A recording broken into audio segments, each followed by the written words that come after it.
Hello बच्चों, let's read the question. Question says 5 number x1, x2, x3, x4, x5 are randomly selected from the number 1, 2, 3, 18 and are arranged in the increasing order.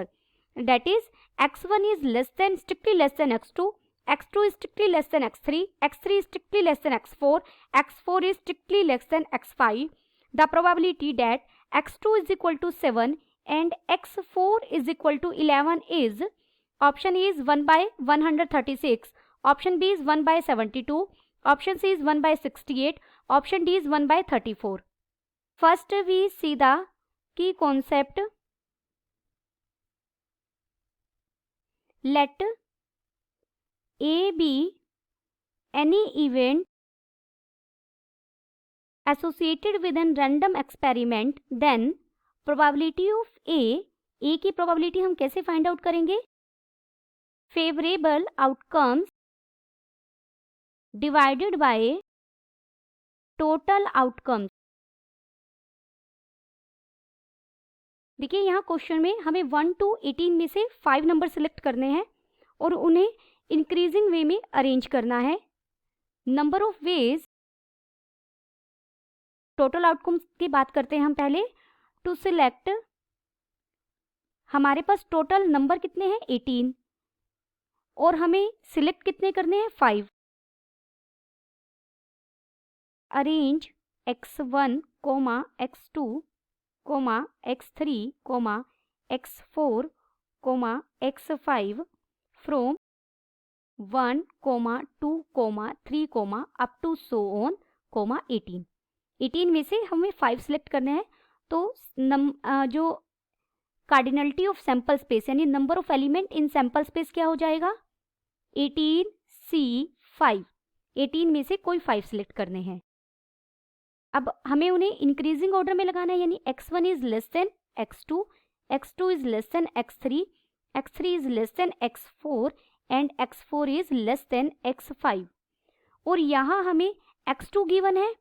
x2 किसके equal होना चाहिए? Probability निकालनी है x2 7 हो और x4 क्या हो?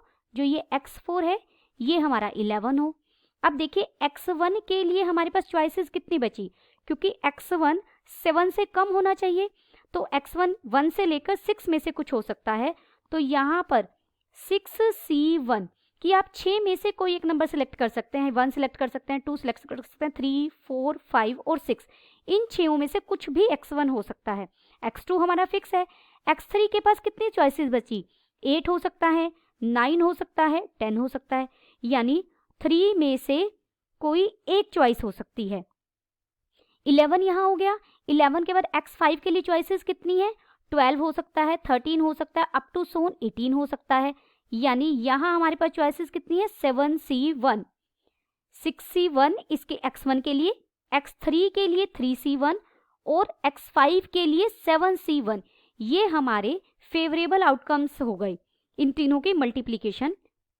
Late E be the event of such that x2 क्या है? 7 है and x4 is equal to 11. Therefore जो ई है उसमें कितने आउटकम कितने मेंबर्स जाएंगे? अभी हमने कहा 6C1 multiplied by 3C1 multiplied by 7C1. तो प्रोबेबिलिटी ऑफ ई क्या हो जाएगी यहाँ पर? फेवरेबल आउटकम्स जो हमारे ये हैं multiplied by 7C1 divided by total outcomes that is 18C5. अब हम इसे सोल्व करेंगे. 6C1 इज 6 के इक्वल होगा. NC1 is always equal to n. तो ये 3 हो जाएगा, ये 7 हो जाएगा. डिनोमिनेटर में ये 18 इंटू 17 इंटू 16 इंटू 15 इंटू 14 और डिवाइडेड बाय 5 फैक्टोरियल आएगा, जो मैं न्यूमरेटर में लिख रही हूँ 5 factorial. This is equal to, देखिए ये 6 3 हो जाएगा और 3 से 3 यहाँ कट जाएगा. 7 2 14 और 5 फैक्टोरियल को भी हम ऊपर लिख लेते हैं 1 into 2 into 3 into 4 into 5 divided by 17 into 16 into 15 into 2, 2 से 2 कट जाएगा, 3 5 जा और 5 से 5 कट जाएगा, 4 4 जा 16, तो ये आ जाएगा 1/68। देयरफॉर हमारा ऑप्शन कौन सा सही हो जाएगा? Option C is correct. Option C is correct and all other options are incorrect. Hope you understood it well. Best of luck.